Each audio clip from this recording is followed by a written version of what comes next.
As usual, we dance to the montage song. Yeah, it happened. But if you're out there, I hope you're having a great week, had a great week. We're getting into the weekend. And of course, it's just about to get even more beautiful. Why? We break down some of the stories that made headlines this week. And of course, tunaongeza tuka spice. Tekamuka spice, like my Ugandan brothers would have said. By the way, I wish we would have taken them to Uganda with one of the stories, but unfortunately, Uganda has no stories this week. This week, we're going to be mostly at home. And as we start, I have to introduce my amazing panelists. But before that, you're chilling with me, most bankable host, Brian Aseli. And of course, you can find us at NTV Kenya. And you can use the hashtag TTTT. Simple, yet very clear. Right now, I'd like to welcome a gentleman. He's a white man, but Nimkisi. Oh dear. He's a radio presenter. He loves Manchester United. And tafadhali, if you are a parent to a white girl who's above 22 years and looking for a husband, saidieni ukijana, because there is no way wakisi motakwa sana na huyu. Mbona sina uwezo. Harry Araka, how are you doing? How was your week? Bro. Week was fantastic. Na imeisha even better kwa sababu leo sijakuja solo. Nimekuja with Mapuki. Hello. Yes, what's up? Online Nimekuja na TV. my feet. Oh, sawa. Kisi wetu unaita Puki. Mi feeder. Amjajua syllabus imefika hapo. Wait, how has your week been? My week has been good. Generally been good.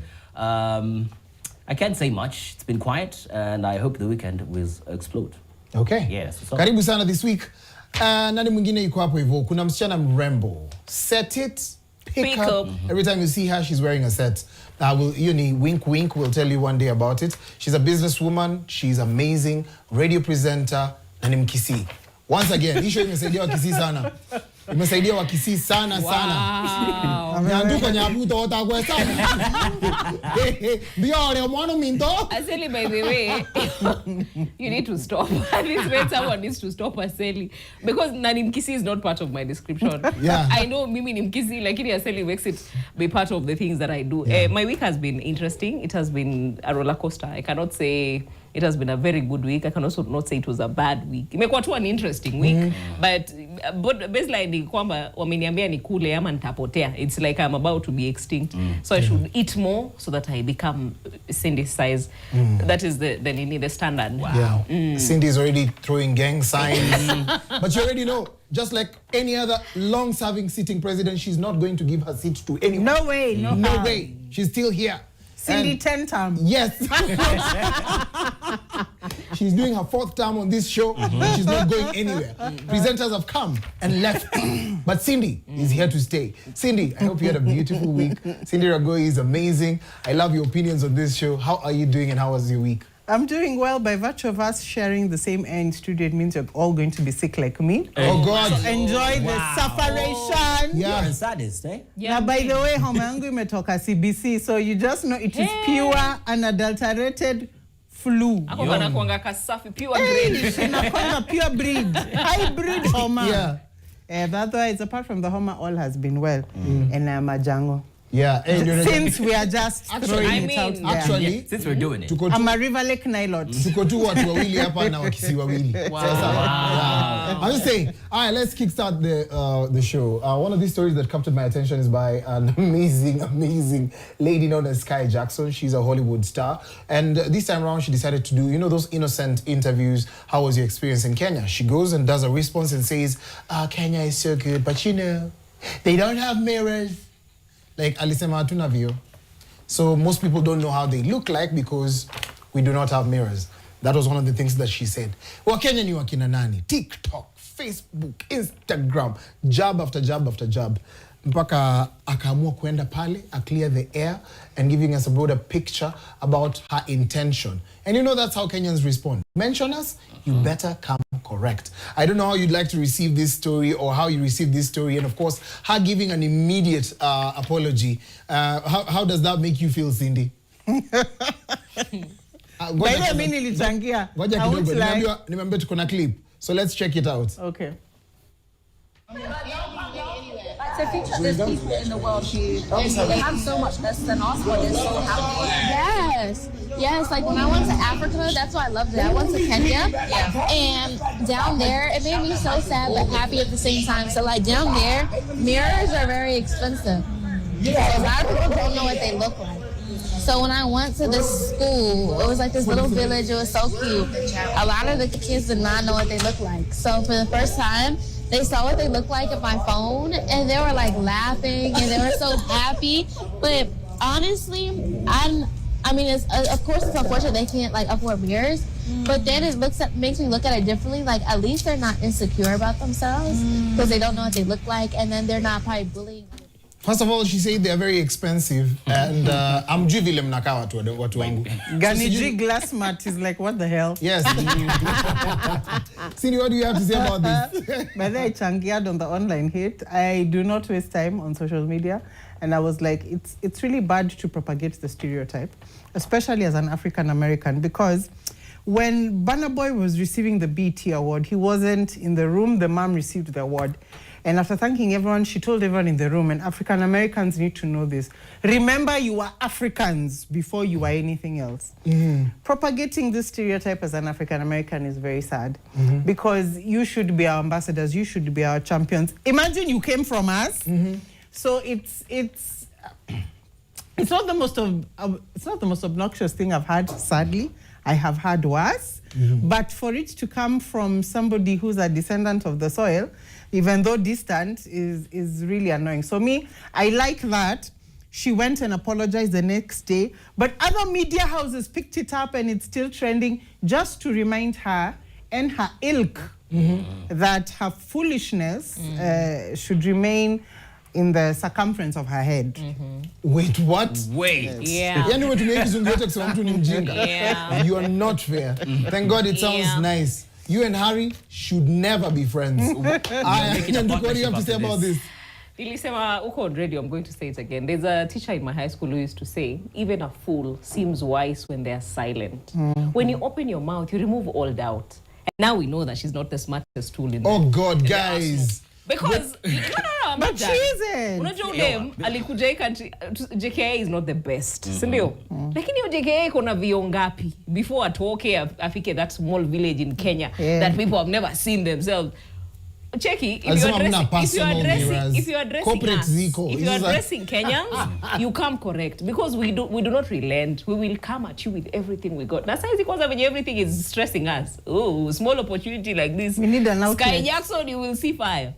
So don't come at Kenyans unless you have your facts right. To see onge tu for the sake of talking. Kwanza hiyo Sky yake ni kama Sky sana. Sky sana. Nimeenda Sky sana. Yeah. So, Harry, what do you have to say about this? First things first, what do you expect from an actor? They don't even write their own lines. They read words. Come on, no, you can't say that. Please, as an actor, I am offended. They don't. You can't say that. What do you expect? You can't say that. The best thing she did was to write a biography. So for me, I have no idea who she is, by the way. What? Same. You see, the thing is, normally you would see these clips online of Americans, and you're like, are you guys kidding us? Like, don't you know these things? Because they have the best universities. Harvard is over there, kina Princeton, kina Gifted Downs, and you're like, with this level of university, everyone wants to go there, level of education. At least your populace should have some bit of knowledge. Tunafanya assignment. Fun fact, Harry. Yes. The American education system is one of the worst in the world. They have one of the highest levels of illiteracy, adult illiteracy. So that means kids graduating from junior school to senior school, but can't read and write. Can you back Our that education statement? system, the way we are complaining about CBC, Yeah. Kenyans can read and write. Okay. America, there's a percentage of Americans who can't. Cannot. Oh, yeah. All I So, can so. say is that she aimed for the sky, akaland kwa lobby ya Kenya. Ndio hiyo sasa, hiyo ndio shida. We're going to take a short commercial break. I have a lot to say about this story, but of course, Sky, we are not ones to mess with. Please. We can take the Sky down. That's the only problem with Kenyans. Keep on using the hashtag Skyscraper. TTTT. Let's Step see. correct. See you on the other half of the break. Step correct.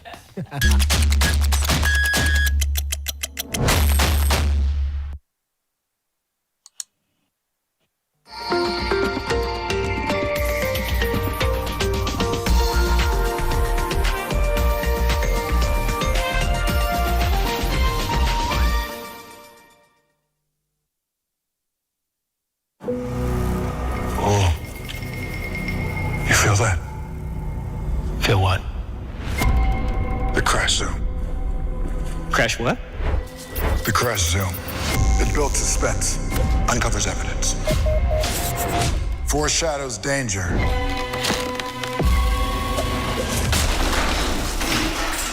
You feel it now? Oh, yeah. I guess I'll go and try and find a ladder. Nairobi moves to its own rhythm. But there's only one day when every rhythm becomes one. One that breaks our limits.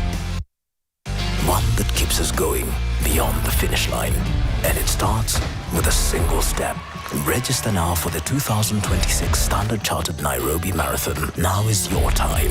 All funds raised go towards the Standard Chartered Foundation. Sour glycerin makes me feel like a star. Like a star. Sour cool bust makes me bust on this scene. Like a king. Sour cocoa butter makes me feel like a queen.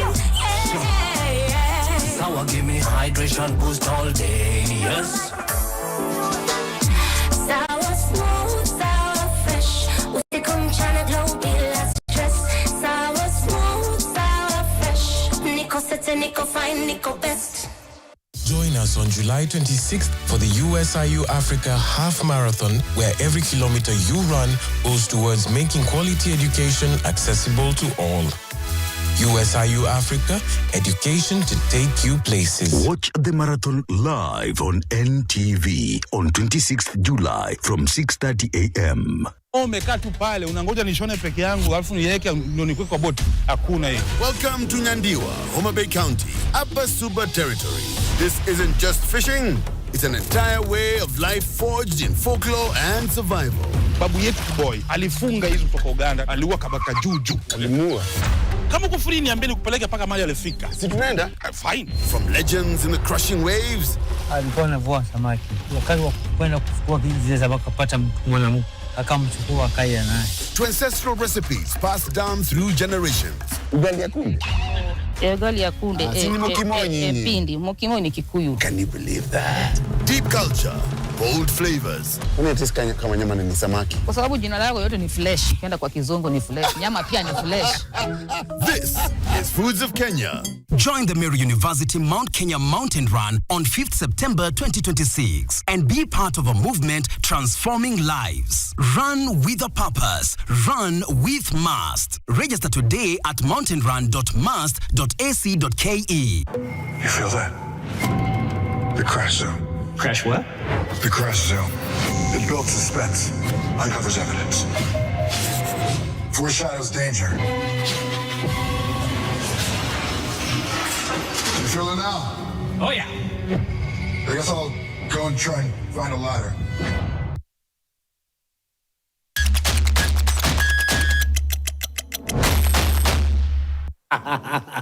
We are back. Now, I was trying to complete a story. Nyanduko is just like Somali's story now. The director has to, we have to come back.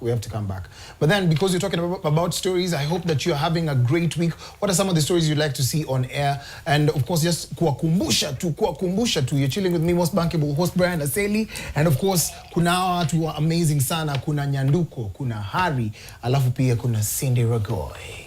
Mesikia vile nimekuchocha Ragoy. Cindy Ragoy. Yes. I was going to say the reigning something, but... The reigning what?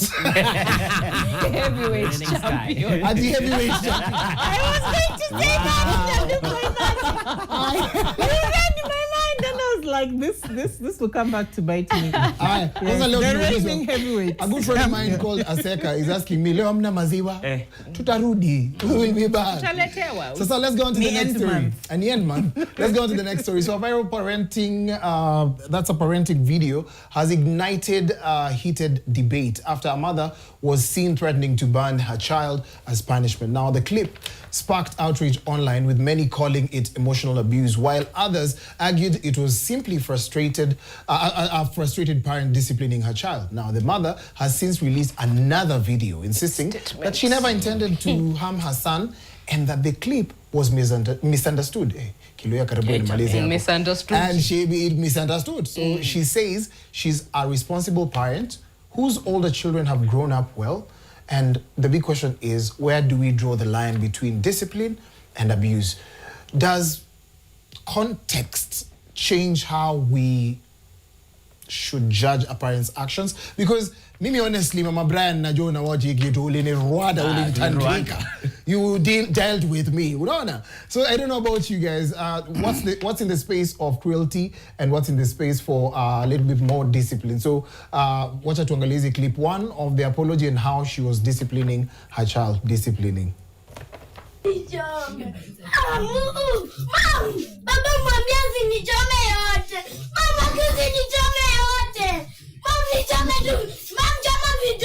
That this is not my child.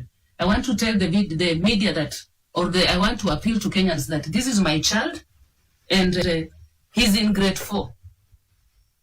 And people have said that I banned her, but actually it was not banning. What I was doing, I was trying to use another method of instilling some discipline in him because of the cheapness and a certain behavior that he was developing. In Swahili, this woman is just saying, I don't know what you have to say about that, Harry. Let's start with you. That's the wrong way of going if you're trying to be a fire mama. You don't do that. What? And I would say not everyone should be a parent, okay? Not everyone should be a parent. Kwa sababu, if it gets to a point, that kid is not like 6 months old. If it gets to a point that child is disrespectful, wanasemanga samaki mkunji angali nini?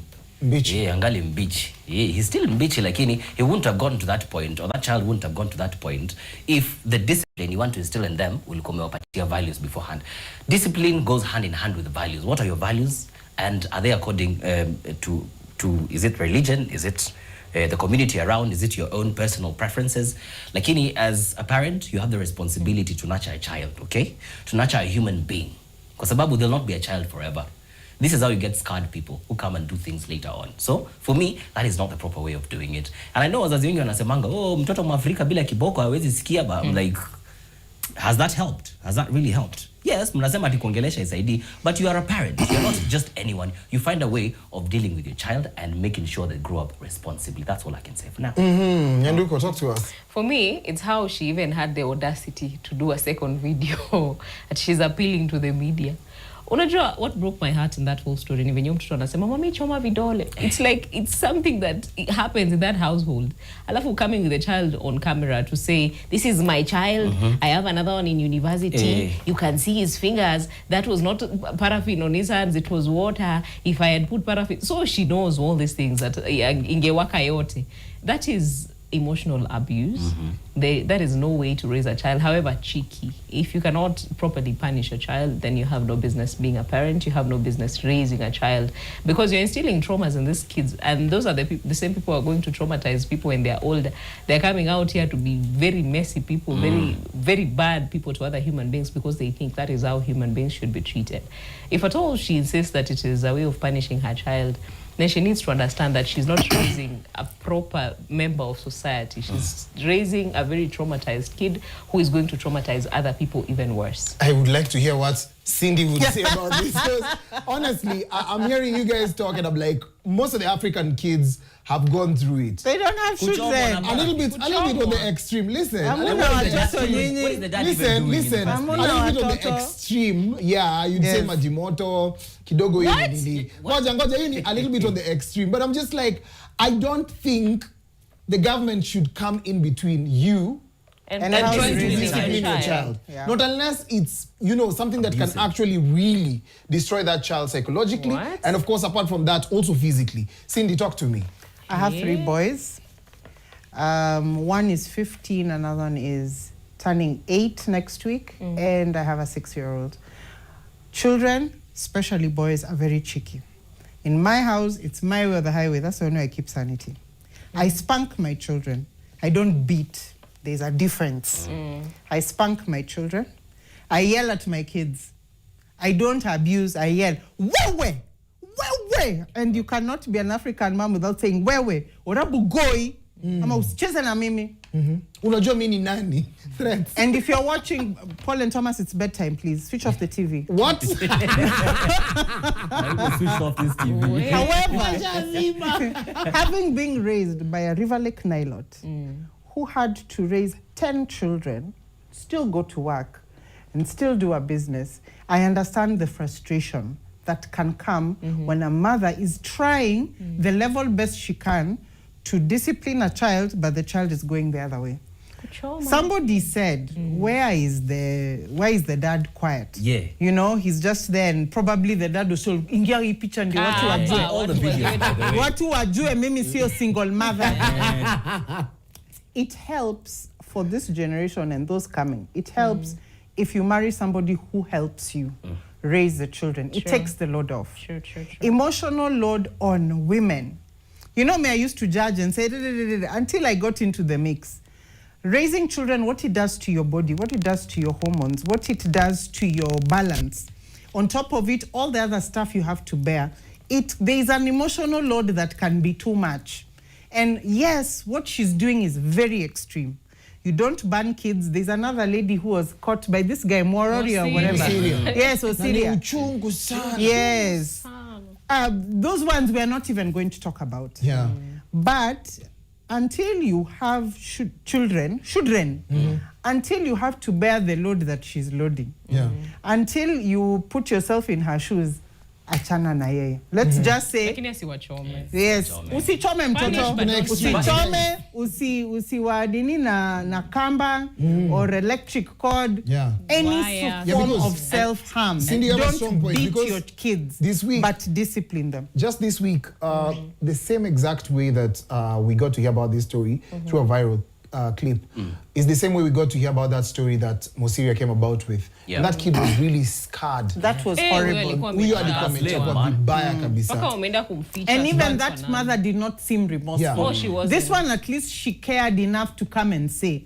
So it's true, there are some people who shouldn't be with them. But I am not against disciplining children. Discipline is good. I am not against I'm against harming children. Harming children and is yes, there is the trauma, and you'll find the way she's disciplined is very cultural. Probably that's how she was disciplined. But that does not mean that it translates to your children. But me, I don't believe in gentle parenting. I'm sorry, I don't. Makosa ni hao wenye walienda university kwa hiyo nyumba. Juu walititiwa hivyo. So the mom feels like, you know, these are the kama hawa niliwachoma na walienda. Yeah, exactly. Hawa walichomwa na wakaingia university. So the mom feels like that's the only way because it's worked before. It's how she was raised. Exactly. And now it's being passed on to the next generation. Not to mean that we should harm children. No. But I'm just don't allow TV and social media to raise your kids. Parents nowadays are trying to be their kids' best friends, which is not a my problem. children are not my But friends. I don't think it's in your responsibility to be a child's best friend. Tafuta mtu rika yako kuwa best friend yake. Watoto, raise them. Teach them. But don't harm them. Don't harm them. But discipline. Discipline them. Spare the rod. It's even in the Bible. Unajua kuna watu wao kusikia advice yetu ni ya kina nani? The ones who burnt high school. No. It's Spain. Spain never had this. Wali discipline wenzao. We didn't say harm Argentina. Sijui kama I'm diverting. Slightly different. No, I see where you're going. Umeona? Wait, by the way, so we're not going to be talking about football. After a month, the men are now back in their houses. Now women also equally understand. A good friend of mine called Cindy Maloba. Cindy Maloba just did a post the other day, and she was like, now I truly understand why men get to the house at 2 a.m. because she went and watched a football game. Akajua ni 90 minutes alafu 15 minutes on top hivyo. Akujua kuna extra time. 2 a.m. kwani Tukaenda hydration breaks. By the time mfanye hydration break.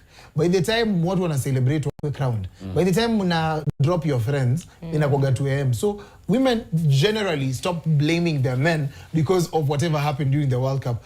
Sijui kama Cindy mtu wako anawachingifuta sana. Sana. Alikuwa anaamka coach ball. Alafu the next day kina mramba. And I was like, hizi ni shida za kujiletea. I'm not passionate about the sport, but I respect those who are passionate about it. Right now, we have the Commonwealth Games. I am all for it. I have upgraded my subscription because I like athletics. But maneno ya ball, football is Harry, I know you're itching to speak. Let's take a short commercial break. Meet on the other side of the break, and you're going to give us your comments on the same. Wale wanatusikiza ama wanatuwatch sahi, kindly use the hashtag TTTT. We'll be back in a jiff.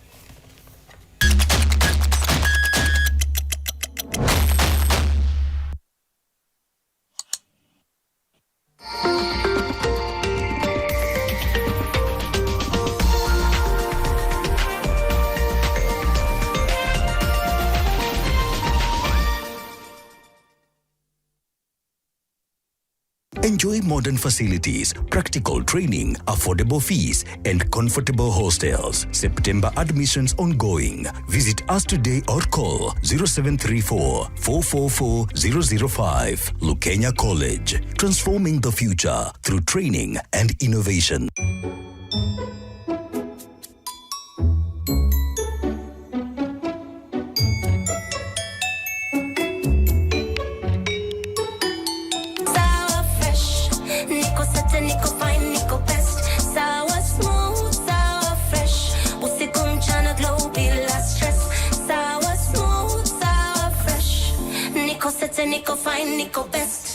We love to share our cultures, and the one thing that unites us all, that celebrates precious moments,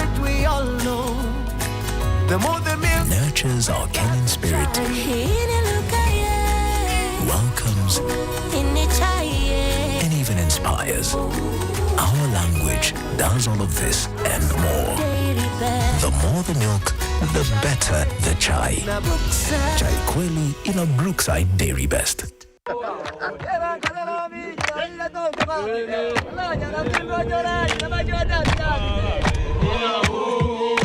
This week on Twende, we are heading into Kenya's biggest desert.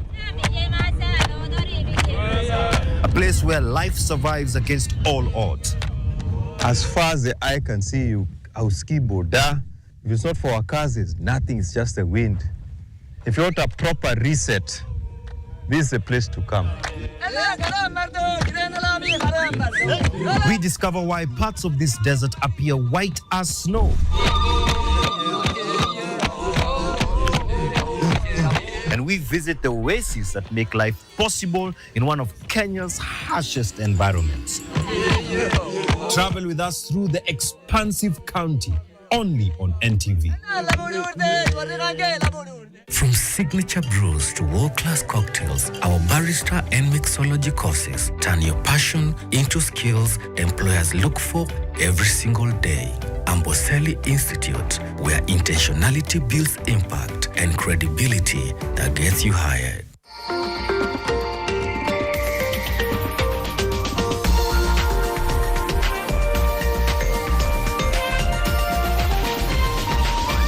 NTV, reimagining your world.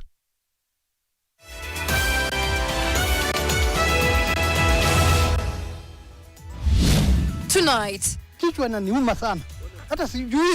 acquitted leaders, empty pockets, and shattered dreams. Billions vanished in the Uasin Gishu education saga, leaving furious victims asking one brutal question: who ate our future? Also tonight, July is usually a very, very cold month, but because of El Nino, you can see we are experiencing very, very hot temperatures. From drying fields to torrential fears, dry spells wither the national bread basket, pushing crops to the brink as a massive El Nino threatens a shift from drought to deluge. Plus,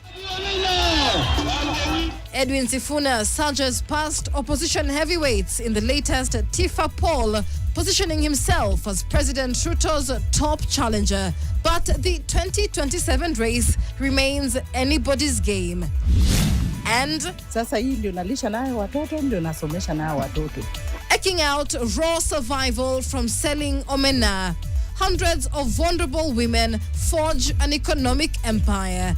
Tonight on Women and Power, Belinda Odera unveils how Kisumu matriarchs hijacked their financial destiny.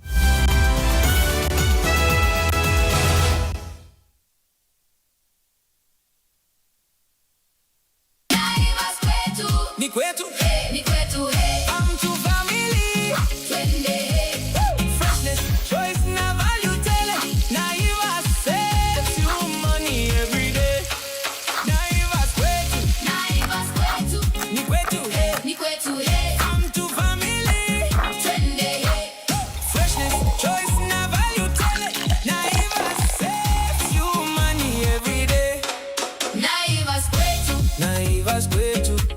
One day, while teaching an oral healthcare class, I saw a little boy who kept covering his mouth. It turns out he had lost some of his teeth and felt embarrassed. But as a hygienist, a child's smile means everything to me. That's why Colgate Maximum Cavity Protection unlocks 24-hour cavity defense. A formula boosted with calcium for lifelong smiles. Every child has the right to smile, and a beautiful smile is a healthy smile. Colgate, #1 oral care brand in the world. You feel that? The crash zone. Crash what? The crash zone. It builds suspense, uncovers evidence, foreshadows danger. You feel it now? Oh yeah. I guess I'll go and try and find a ladder.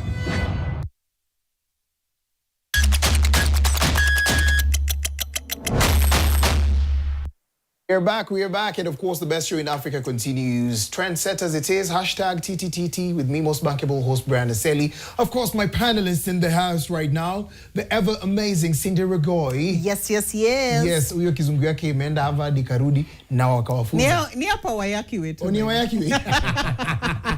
But of course the software is different. Yes. Right now we're also going to be talking to this amazing lady known as Nyanduko Nyabuto. Yes, please. Hey, Sipole. And then we have Harry Araka. Ukijana anapenda Manchester United. Team kubwa. Harry, please love a Kenyan team. Team kubwa is relative. Anapenda Shabana. Tore Mobe. Shabana ni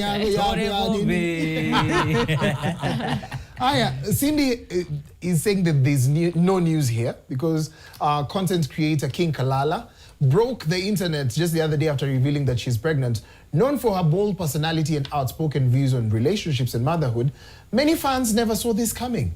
Well, maybe she did. Social media has been flooded with congratulations, memes, and hilarious reactions, proving once again that the internet never misses a moment.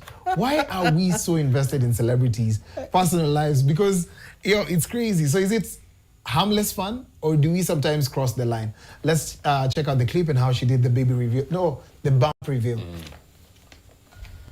Long live the clan. So my guys nasema ati mapo yangu imekuwa kubwa bana. Wewe na msiambie mtu. Msiambie mtu. Long live the what? The clan. Yes. I love Kalala. She's one of the sweetest people you'll ever meet. I got a chance to interview her like 3 years ago, and she gave me a lot of insight on content creation and all that. But now she's creating, but in a different format altogether. Hadi kwanza kuna mtu amejama anaitwa Wandia anasema ulikuwa unaongea juu ya nini kupunish mtoto because wewe hujapata watoto wako. Anasema we shall revisit. Wandia, thank you so much for that, because Hadi anafikiria ukilea mtoto anazaliwa tu hivyo alafu anamwambia don't do that. Please don't do that. Stop. Go to your corner. I will kill you. Yeah. Oh my gosh, stop. I do. What do you think about that whole story? Cindy, you had something to say earlier. King Kalala being preggers. Alto lives matter. She has a deep voice. She's very opinionated on relationships, but you should know reverse psychology. All these people who tend to have very strong opinions about something else always do the opposite. And this goes also the same for people who, in my opinion, and my experience, are also very religious. On the other hand, the kind of stuff that they do. And when it is revealed, you're like, So she reunited Kenyans after World Cup. Thank you so much. I wish you the best of luck. And if it is a girl, I know that voice will soften. Okay. Nice. Okay. Asali, someone tell Cindy that is not the correct way to use uniting Kenyans. I was like, because when you unite, kuna msichana tu unite.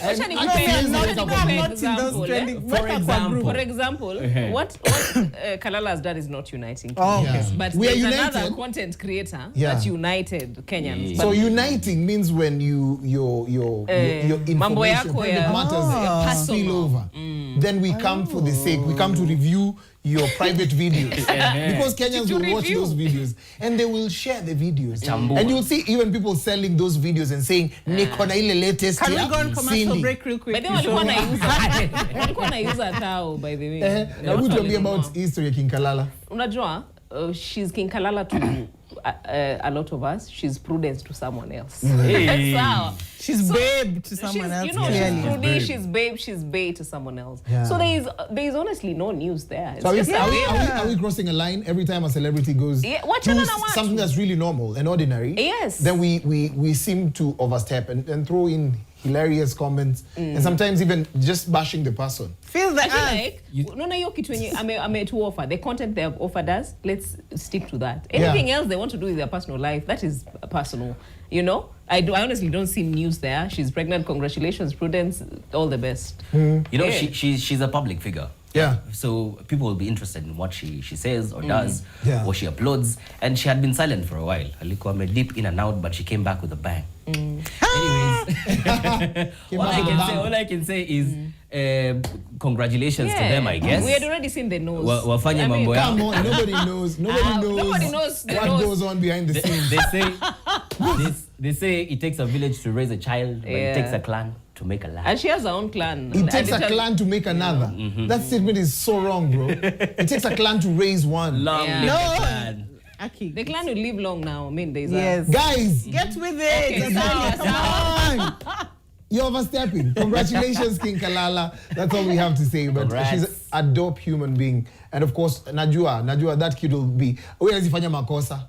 Get up, chapa. I'm gonna go on to the next one. You'll be shocked. Alafu ile video yake Ntaku ikakuwa popular once again. Cindy itakuonyesha hiyo video. Right now we're going to go on to the next one. So after years of court proceedings, former Migori governor Obado has been found guilty of the murder of Sharon Otieno. The judgment marks a major milestone in one of Kenya's most high-profile murder cases, with the court ruling that the prosecution proved its case beyond reasonable doubt. Now, the convicted persons now await sentencing. Does this verdict restore faith in Kenya's justice system, or has justice taken far too long? Because that has been the question. There's a time, out of curiosity, and nilikuwa nafanya one of the shows, ilikuwa inaitwa Marketplace, so I'd go to different places. Migori is one of the places that we went to. And when we were in the spur of the moment, then we had chance to just have a conversation about this whole story, Obado. And you were like, do you think he's guilty? And all those harsh tones within the village were really loud on one thing. They were saying he's guilty. But the court has taken quite some time before actually verifying this and actually saying and making sure that they get to help us understand that guilt or guilty is what Obado is, okay? So Cindy, I would like you to just talk to me about this, because how she was handled before she died. I don't want to get even into the details of that, but let's just talk about, was justice delayed? Justice being delayed, does it mean that even if it's served late, that it's still not justice? Denied. Talk to us. It's definitely not denied. I'm sure there's a lot of relief for the family members, considering how she passed on. She was assaulted before she was stabbed with the baby still in her tummy, and then she was eventually strangled. I'm saying this not to upset anyone, but to let you know the gravity of how she passed on and why we need to speak up against femicide. Let me tell you why this was a dumb thing to do. Being a member of parliament, especially in Kenya, if you have a side chick, it's not news. The way we were talking about Kalala Mill, like, it's not news if you have a side chick. It's even not news if she's pregnant. She really didn't need to die. He would have just raised the child and take her on as the second one if life would have moved on. You know, if you read the stories, yes, she was demanding a lot of money. At some point, she wanted, I don't know, 52 million shillings. She had videos that she was going to expose and blah, blah, blah, blah, blah. But I always say, you know, you play silly games, you get silly prizes. Somebody your age should not be meddling with somebody the age of your daughter. And then you expect the maturity of your wife. So he should have handled that better. But I guess it is a win for the many femicide cases that have not seen the light of day. Another fantastic news was the KDF officer who was also convicted of murder. Him, it was cold-blooded until he said, it's fine, convict me, let me serve my sentence. But what I like is that more and more killers are being held to book. And may Sharon and her baby continue resting in peace. What do you have to say about this, Nyanduko? Justice was delayed, but we're glad it was not denied. And it is good to finally see this come to closure. I am waiting hata mimi kuona what is going to happen on sentencing, because sometimes how it goes in this country. It could be a guilty verdict and then stories ajaba mbili tatu, but we really hope that it is seen to a conclusion, to a proper conclusion, so this family can finally get closure, because that was one of the most cruel things I've ever seen happen to a human being. And that should inform everyone out here. There's absolutely no reason to take a life, absolutely none whatsoever. And there are people who are, posting and saying, oh my God, our Obado, he has been singing in church. And, you start wondering what really happened to people. Does, the long time that it has taken to pass a sentence, has it, erased the things that actually happened? It has not. So when you're sitting up ukisema ni miaka mingi aliokoka naimba choir, remember that there's someone else that died with a child in their tummy. So wheels of justice turn very slowly in this country. Sometimes it's frustrating, but it is good that this is finally coming to a conclusion. Harry? First and paramount, murder is wrong. You shouldn't take life because you can't make it out of nothing. You cannot. So you shouldn't take someone's life. People have said justice delayed is not justice denied. They've said even a broken clock is right twice a day, but this was a high-profile case, okay, that was televised and people knew about it. What about the many other people who did not get this access, who did not get to be televised so that people know the wrongs that have occurred to them or their family members? What about them? Hawana your agency, okay? For the justice system, does it work? Sometimes. Sometimes. And depending on the financial or political muscle that you have. So for me, atakam nasema a broken clock is wrong right twice a day, I wouldn't like to walk around with a broken clock. Okay. Because it will mess up my things. So we need to straighten up our justice system. Atakama ni AI tunafaa kuemploy. Allow me to say this, Brian, real quick. There's a fantastic national media journalist called Brian Obuya who does a series called Murder Tips. If you watch or listen to Murder Tips, you will appreciate what has happened in Sharon's cases. There are so many femicide cases that have gone like that. Nothing has happened. So I'm happy that this one, it's come to fruition. Yeah. So, wameshasema he's guilty. Let him face justice. Right now, Mushi Tabamba, comedian Mamito, had a trending video this week, and it's hilarious satirical song based on phonic sounds. Right now, jump straight to the clip so that you get the detail of that.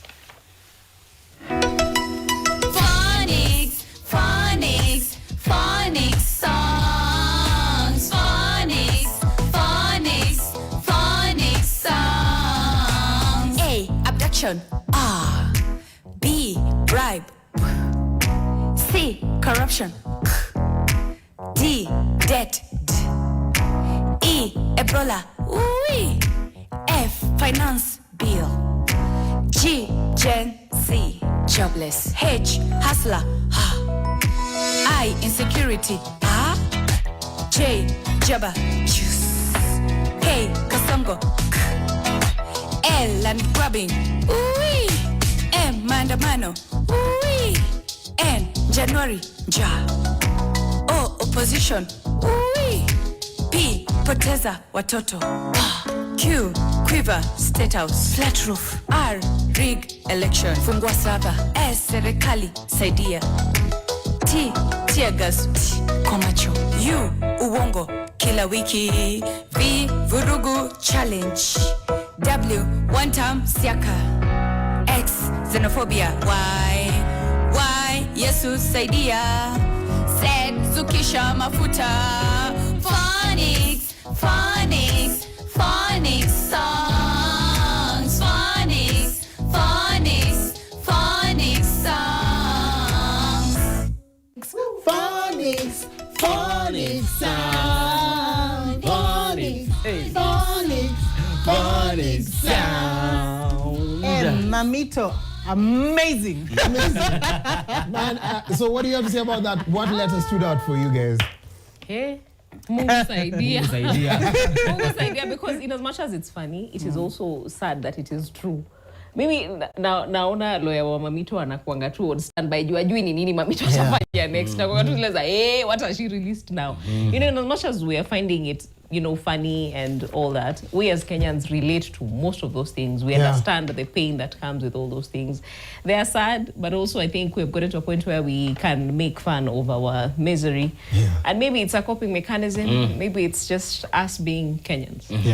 Harry? That's how we cope with things, by the way, We either lambast you or we just make funny things. For me, the letters that stood out was Z and the E. E for Ebola. Mlisema ati stop quarantine. Walikuja. Tulikubali.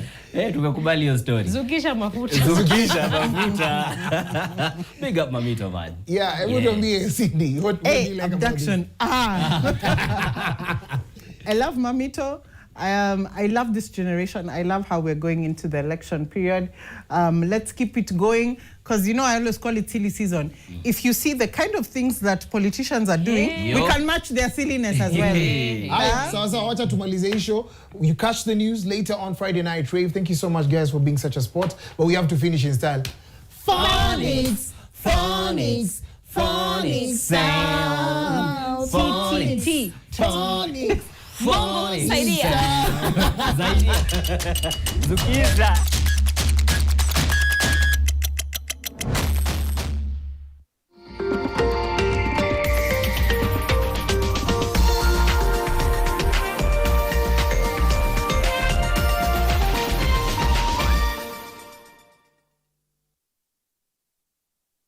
Join us on July 26th for the USIU Africa Half Marathon, where every kilometer you run goes towards making quality education accessible to all. USIU Africa, education to take you places. Watch the marathon live on NTV on 26th July from 6:30 a.m.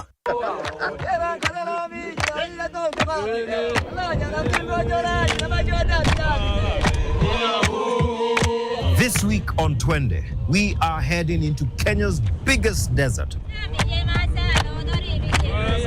A place where life survives against all odds.